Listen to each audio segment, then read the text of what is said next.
একজন টিচার যিনি আমরা তার স্টুডেন্ট, তিনি আমাদেরকে বলতেছে একটা মিথ্যা অপবাদ দিয়ে যে আমরা কলেজে বিভিন্ন প্রকার ভাঙচুর করছি, সন্ত্রাসমূলক কার্যক্রম করছি। যখন আমরা তার কাছে এটা জানতে চাই যে স্যার এটা আমরা কিভাবে করছি আমাদের একটু বলেন, তিনি আমাদেরকে বলতেছে যে এটা সিসিটিভি ফুটেজ আছে।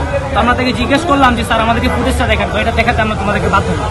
ঠিক আছে, আমরা বলছি স্যার আমাদের নামে তাহলে এই ট্যাগটা কেন দেওয়া হলো? যেমন এই 1 বছরের আগে গত বছর এই জুলাই ফ্যাসিস্ট সরকার ঠিক সেম কাজটাই করছে, এই কাজটাও এবার আমাদের কলেজেও চলতেছে যে আমাদেরকে ডাইরেক্ট সন্ত্রাস ট্যাগ দেওয়া হয়েছে। আমরা যখন জানতে চাই আমরা সন্ত্রাসীর কী কাজটা করছি, তখন তারা আমাদেরকে এটার কোনো রিজন বা এটা কোনো ইয়াটা ব্যাখ্যা দিতে পারতেছে না। এই হচ্ছে কথা, এটাই আমরা জানতে চাই কারা এটার সাথে লিপ্ত বা কোন স্যার। আমরা এটা খুব ভালো মতোই জানি যে কারা এটার সাথে আছে। 26 ব্যাচের গোটা 26 ব্যাচের একটাই দাবি, তারা পরীক্ষায় আবার বসবে, কিন্তু তাদের দাবিটা যদি মেনে নেওয়া হয় সেক্ষেত্রে তারা পরীক্ষায় বসবে। এবং তাদের দাবিটা হলো নিয়ামুল স্যার, মুখলেস স্যার এবং মোবারক স্যার, এই 3 জন টিচারকে কলেজ থেকে বহিষ্কার করা হবে। মানে 3 শিক্ষকের বহিষ্কার চাচ্ছি আমরা।